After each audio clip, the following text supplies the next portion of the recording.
é o seguinte, minha gente, tá definido. Rafael Veiga vai jogar no México. E o técnico Abel Ferreira segue fazendo rodízio no time. O Palmeiras volta a campo neste domingo pelo Campeonato Paulista e já com a possibilidade da classificação antecipada às quartas de final. O time do técnico Abel Ferreira vai a Ribeirão Preto encarar o Botafogo às 8h30 da noite e já sem Rafael Veiga. O meia esteve nesta sexta-feira na academia de futebol, mas não participou da atividade, apenas se despediu dos companheiros e foi liberado para acertar os últimos detalhes da ida ao América do México. O contrato por empréstimo até dezembro de 2026. Durante esse período, o time mexicano será responsável pelo pagamento dos salários do jogador. O Palmeiras, em contrapartida, não vai receber nenhuma compensação financeira. Há neste contrato já uma opção de compra que pode ou não ser exercida pelo time mexicano em janeiro de 2027. Assim, Rafael Veiga, o maior artilheiro da história do Allianz Parque, 11 títulos conquistados com a camisa do Palmeiras, já não enfrenta o Botafogo neste domingo e está fora do restante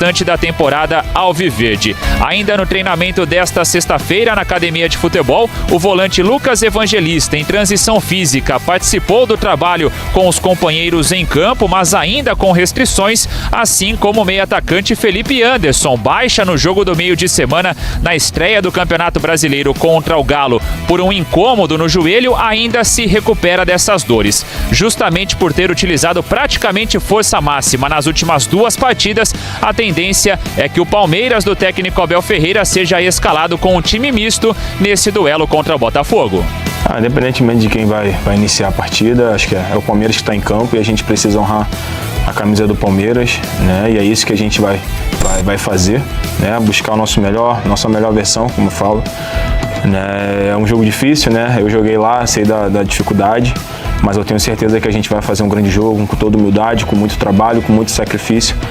A gente vai lutar os 90 minutos para a gente poder sair com os 3 pontos. O Palmeiras é o vice-líder do Campeonato Paulista. 12 pontos conquistados, a mesma pontuação do Novo Horizontino, primeiro colocado. Em caso de vitória, o Palmeiras pode então já selar essa classificação antecipada às quartas de final do estadual. Mas o Veiga marca o final de uma era do Palmeiras.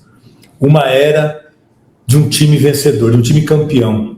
Porque aquele time campeão que o Abel recebeu de herança quando chegou no Palmeiras, acabou.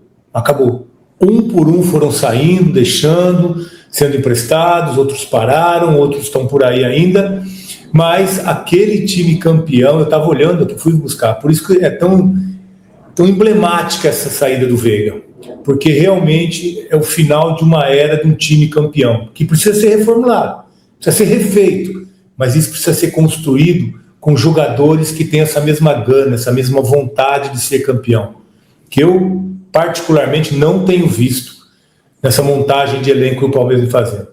Então o Abel recebeu esse grupo de herança, claro que tem muito da participação dele, né? Principalmente por buscar garotos importantes, também craques, né? Craques, Estevão, Hendrick, jogadores que ajudaram sim o Palmeiras a ser campeão, mas daquele elenco que ele recebeu de herança, né, que vinha lá do Gagliotti, já montagem com o Luxemburgo, a gente viu que um elenco campeão, vitorioso, foi se desfazendo. E o Veiga marca o fim dessa era, desse elenco vencedor, desse time campeão. Para falar para vocês, da Libertadores de 1921, que o Palmeiras ganhou do Flamengo, lá em Montevidéu, olha o time que jogou a final, tá? Jogou a final, porque tinha outros jogadores, mas vou falar exatamente do time da final. O Everton, Mike, Gomes, Luan, Piquerez, Danilo, Zé Rafael, Scarpa, Veiga, Dudu e Rony. Desse time campeão de 2021, sabe quem ficou? Acho que vocês já perceberam. Apenas Gomes e Piquerez.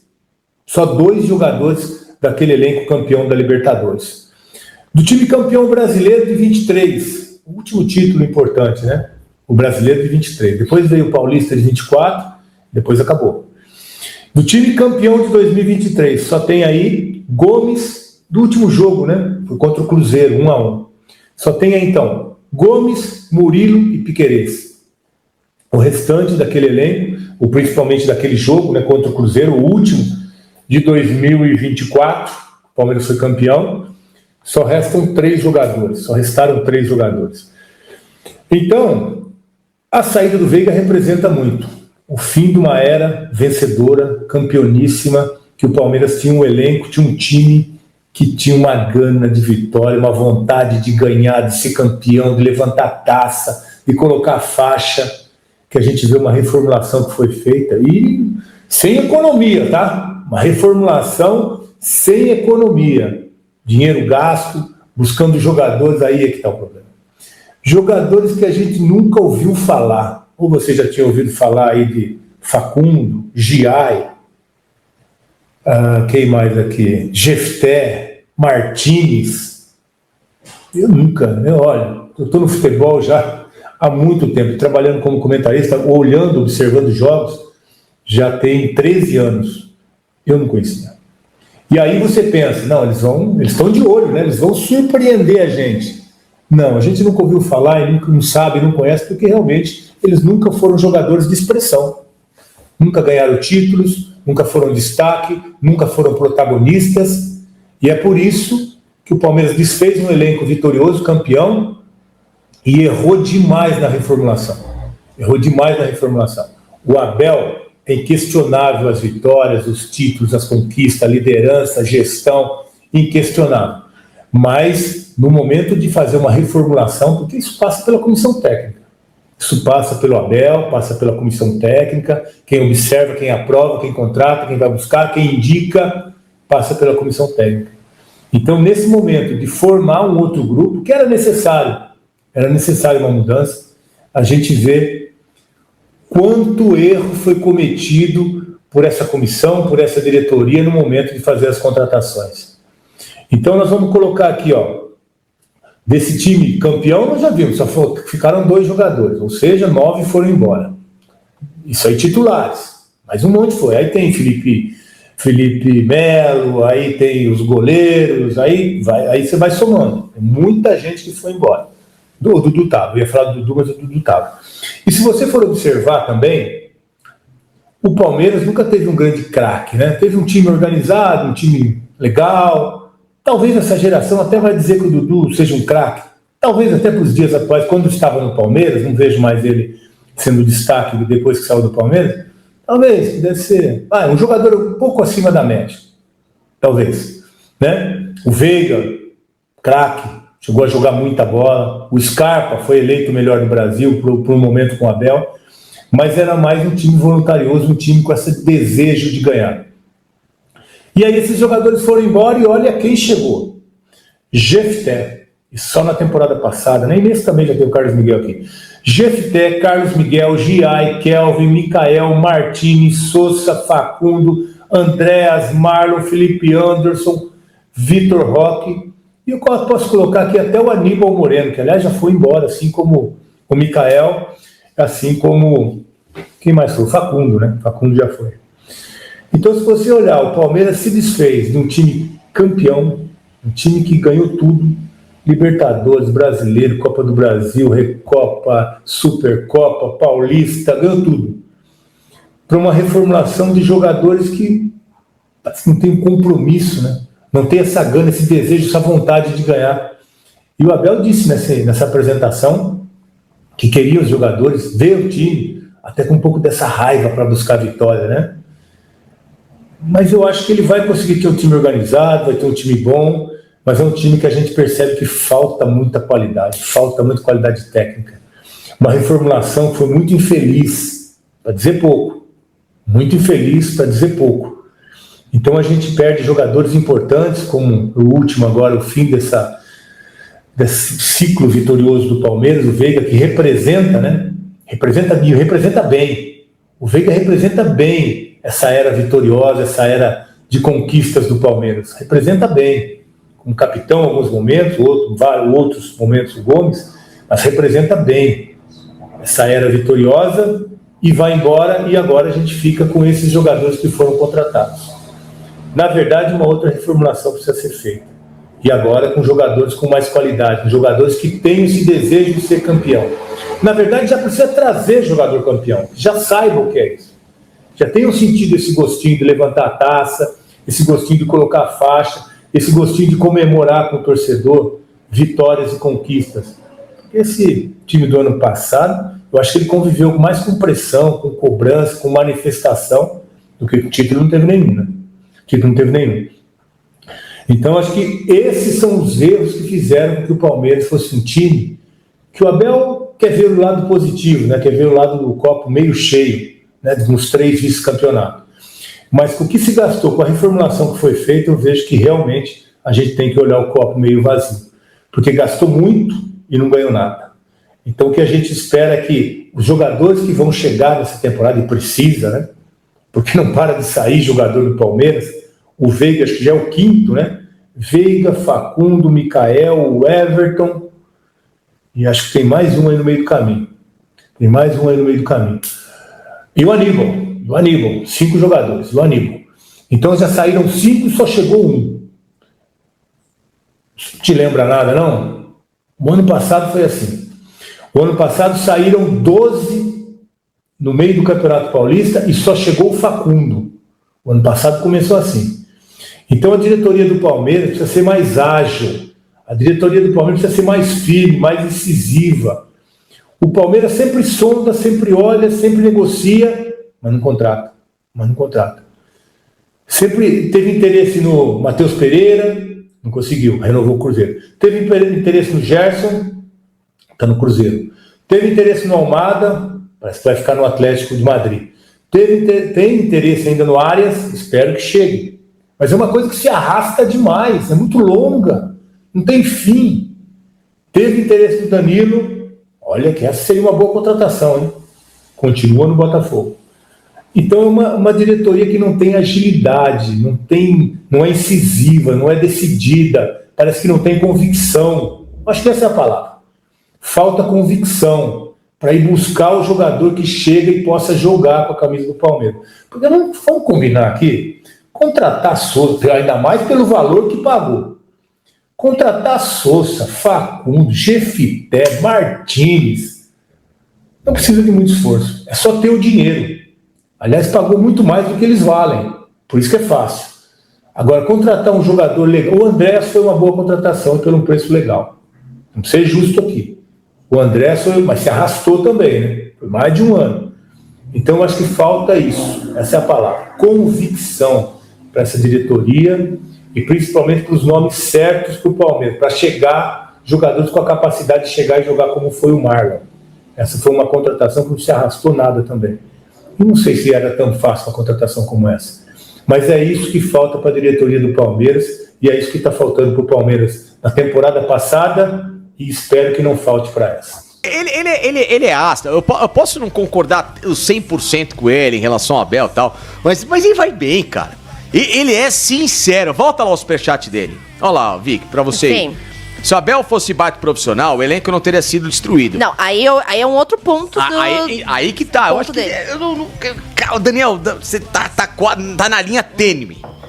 Tá indo bem, calma, só algumas coisas dá pra você olhar, assim, e ninguém quer fazer você passar pano não, viu, porque aqui ninguém tá passando, pelo contrário, você conhece a gente aqui, né, meu irmão? Então, ó, Abel tem carta branca pra fazer tudo o que ele pediu, quem é o responsável? Leila? Ela não entende futebol, Barros, credo, aí sim, é o Barros barra Abel e aí quem assina, mas vai lá, o lateral direito, Vic. Lateral direito.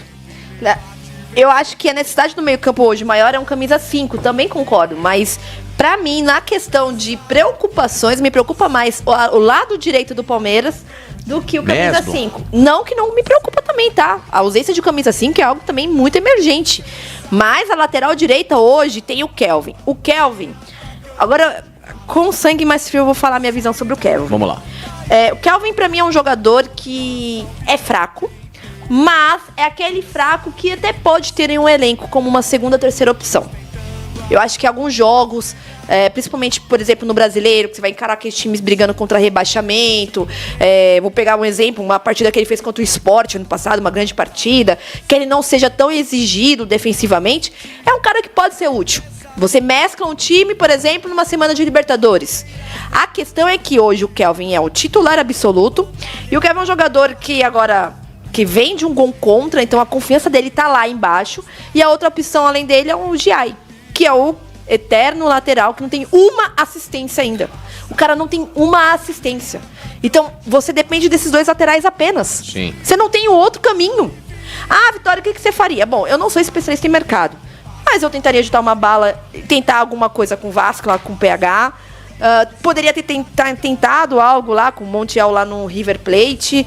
E outras opções de mercado que, cara, você pode ir cavando por aí. O Flamengo até achou, eu acho o Royal também muito fraco, tá? É o que você falou. Mas... É a história do Vitinho do Botafogo. E o Vitinho do... Perfeito, o Vitinho do Botafogo é um nome que eu não tava lembrando agora. Mas o Vitinho do Botafogo também é uma outra opção. Então, assim, qualquer dessas opções podem agregar mais no Palmeiras. O lado direito hoje do Palmeiras é extremamente preocupante. Então, assim, não tô minimizando a necessidade de um camisa 5 e um zagueiro, tá? Só estou falando do ponto ápice de preocupação, que pra mim é o lado direito.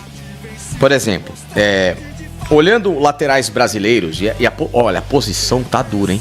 Tá, então. Por isso que é um erro absurdo você aqui, desfazer do Gilberto. Ó, tô aqui só pra ajudar vocês no Transfer Market aqui, tá bom? Os laterais mais valiosos pela direita. O Wesley, ex-Flamengo. Jogando direitinho na Roma. Também não é, nossa, não. Me enche os olhos. Não. Também. É um jogador ok. Ok, tá? Você acha que se o Gilberto fosse lapidado, poderia alcançar o nível do Wesley? Ele tem potencial. Eu acho que também tem esse potencial. É difícil de prever, né? Lógico, mas... Ninguém está dizendo que ele é igual ao Wesley. O Wesley mas, está num 10º degrau à frente dele. 10 degraus à frente dele, mas... mas é lógico que ele tem potencial. Aí o segundo, o Wanderson.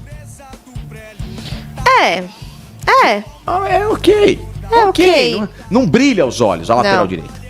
Aí o terceiro mais valioso, o Dodô da Fiorentina. Ok.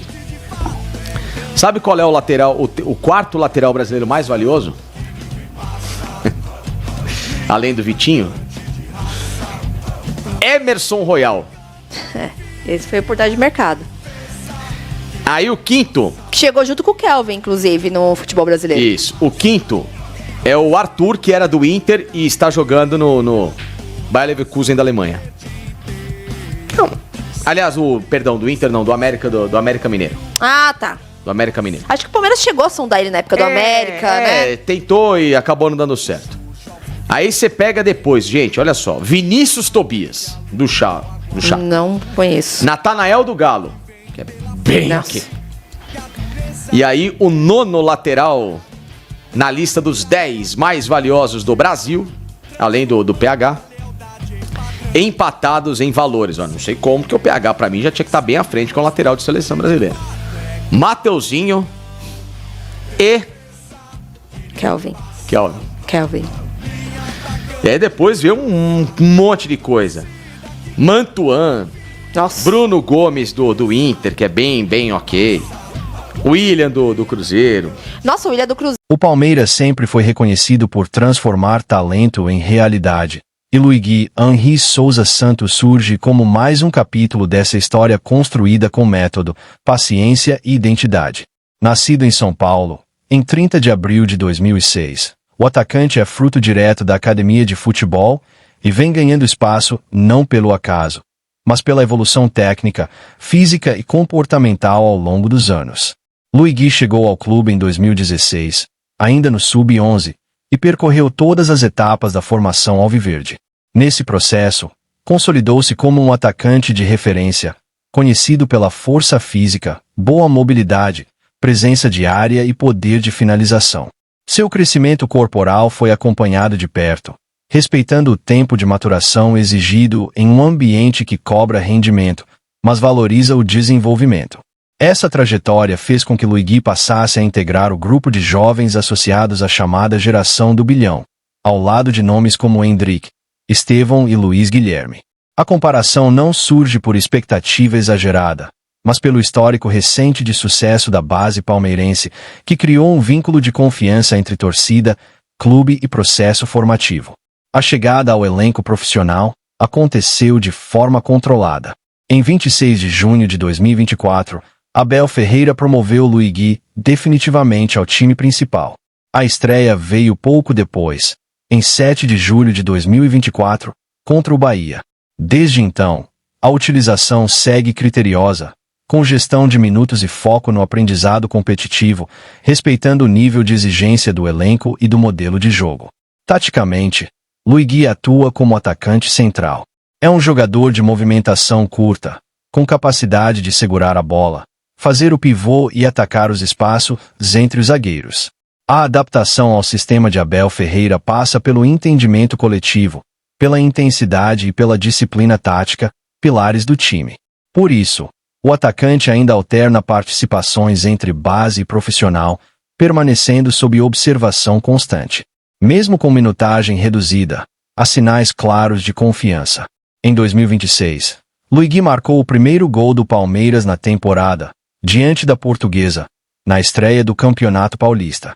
No elenco principal, soma 29 jogos, com 4 gols e 1 assistência, números que sustentam a expectativa de crescimento em um cenário de concorrência elevada. A curiosidade da torcida em torno de Luigi está diretamente ligada ao histórico vencedor da base alviverde. Cada jovem que surge carrega consigo a memória recente de grandes revelações, o que fortalece a paciência e o debate sobre espaço para atletas formados no clube. Esse debate ganhou ainda mais força com o interesse de mercado. O Atlético Mineiro intensificou o contato e buscou um acerto, mas Abel Ferreira se posicionou contra a saída para outro clube brasileiro, mantendo o atacante no radar interno do Palmeiras. Fora de campo, Luigi também viveu um episódio marcante em 2025. Durante a Libertadores Sub-20, no Paraguai, sofreu ofensa racista e uma cusparada por parte de torcedores do Cerro Porteño. O caso teve repercussão internacional, mobilizou clubes brasileiros e chegou à FIFA. O presidente Gianni Infantino se manifestou publicamente, classificando o episódio como vergonhoso e expressando indignação diante do sofrimento do jovem atleta. Apesar disso, o discurso de Luigi permanece alinhado com o trabalho e o aprendizado. O atacante demonstra foco, humildade e disposição para evoluir, convivendo com a pressão natural de quem cresce em um clube de alto rendimento e sob decisões estratégicas constantes. O futuro segue em aberto. Há a possibilidade de permanência para ganhar espaço de forma gradual, assim como cenário de empréstimo, dependendo das oportunidades e do contexto competitivo. A diretoria avalia todas as condições, monitora o desenvolvimento físico e tático e não descarta negociações, sempre com atenção à consolidação do jogador. Agora, a palavra também é da torcida. Você acredita que Luigi merece mais minutos no time principal? A base do Palmeiras continua sendo o maior patrimônio do clube.